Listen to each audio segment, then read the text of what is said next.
Hello tout le monde! Piwolet est très déçu par sa maman.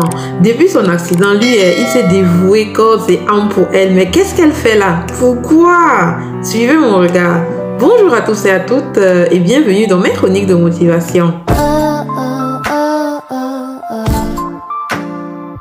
Tout d'abord, avant de commencer, j'aimerais m'excuser si j'ai changé l'heure de publication. Franchement, avec la rentrée scolaire, ce n'est pas facile. Les occupations ont augmenté, donc désormais, j'essaierai de maintenir 20 heures. Mais si je ne réussis pas, pardon, excusez-moi, je vous demande déjà pardon en avance. Revenons à nos moutons. La dernière fois, Piwolet avait laissé Poupi à la gélaterie pour aller rejoindre sa maman suite à un appel venant de l'hôpital durant lequel le médecin lui disait que sa maman avait prononcé un nom. Très content, Piwolet arrive à l'hôpital et se rend malheureusement compte qu'il s'agit de Passy, mais pas de lui. Sa maman, toute la matinée en fait, n'a fait que prononcer ce nom-là. Du coup, Piwolet se dit, c'est peut-être à cause de tout le tort qu'elle lui a causé depuis son mariage avec Passy qu'elle se rappelle d'elle. Mais se demande quand même pourquoi eux, ses propres enfants qu'elle a élevés et avec lesquels elle a passé le plus de temps, pourquoi ne se rappelle-t-elle pas d'eux? Bon, Piwolet laisse passer la chose en se disant de toutes les façons, c'est le passé.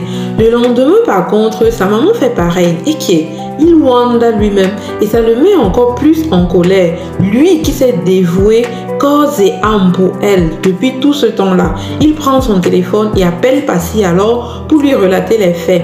Et puis, il lui demande de se rendre à l'hôpital si elle est disponible.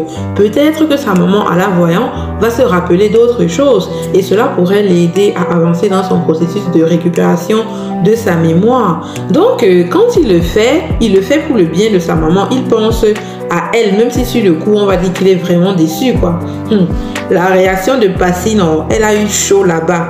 Et bien évidemment, elle a commencé à dire que, wow, après tout le mal que ta maman et toi, vous m'avez fait, pourquoi devrais-je m'y rendre? Ne comptez même pas sur moi, oublie ça. Je ne me rendrai pas dans cet hôpital. Elle raccroche, mon frère. Même si c'est moi, je pars là-bas chercher quoi? Je m'avais cherché qui? Surtout qu'en la voyant, elle pourrait très bien se rappeler de l'accident. Et dis donc à tout le monde que c'est Passy qui l'a cogné. Et qu'est-ce que ça va donner? Non, le tout, c'est là, non. Moi, je suis bien d'accord avec toi, Passy. Malheureusement, quand même, quand elle raccroche, elle se sent rongée par la culpabilité et décide de s'y rendre quand même. Maman, j'ai peur pour toi, Passy. Tu pars où là? Si tu t'amuses, non, la vérité explose. Tu ne vas pas sortir de l'hôpital à indemne. Parce que non, la façon que Piwolet va te racler là-bas, non. Ah, mouf, les blessures ne vont pas manquer à l'heure. Là, moi, je suis consciente de ça. Donc, maman, fais comme si tu es Thomas, sinon, il faut aller. Ça te regarde seulement toi seul. Karine, quant à elle, après la dernière nuit passée avec Piwolet, malgré le fait qu'il ait abandonné à l'hôtel au petit matin, sans laisser un mot, donc franchement, je m'en fous, quoi. Elle, de toutes les façons, elle n'est pas prête à abandonner, elle est toujours déterminée à reconquérir Piwolet. Surtout que celui-ci est divorcé de Passy, donc il est célibataire, quoi. Elle lance donc les appels de base à chaque fois, mais sans succès. Ouais, Karine, tu n'as pas encore compris que le gars, s'il ne t'aime pas, c'est comment? Oublie-le, vis ta vie. Oh, Seigneur. Du côté de la sœur Sophie, non, c'est grave.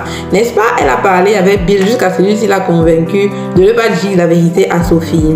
Est-ce que c'est facile pour elle-même? Elle a alors bien peur là-bas de la réaction de sa sœur. Donc, prendre son courage à deux mains pour aller dire une chose pareille, maman, c'est compliqué, c'est très compliqué. Le problème maintenant alors, c'est que quoi? Depuis le matin qu'elle s'est réveillée, elle a son pied gauche là qui est en train de lui faire énormément mal. Elle n'y comprend rien.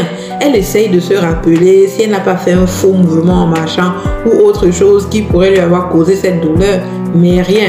Du coup, bon, elle prend ça à la légère, elle se dit, ça va passer. De toutes les façons, ce n'est qu'une petite douleur. Ok, ma chérie, tu vas confirmer la confirmation. Si tu veux, tu traînes à dire la vérité à ta soeur. C'est ton pied là qu'on risque d'amputer. Perds le temps. Et anti, ça va péter. Restez connectés pour ne rien rater de la suite. C'était mes chroniques de motivation.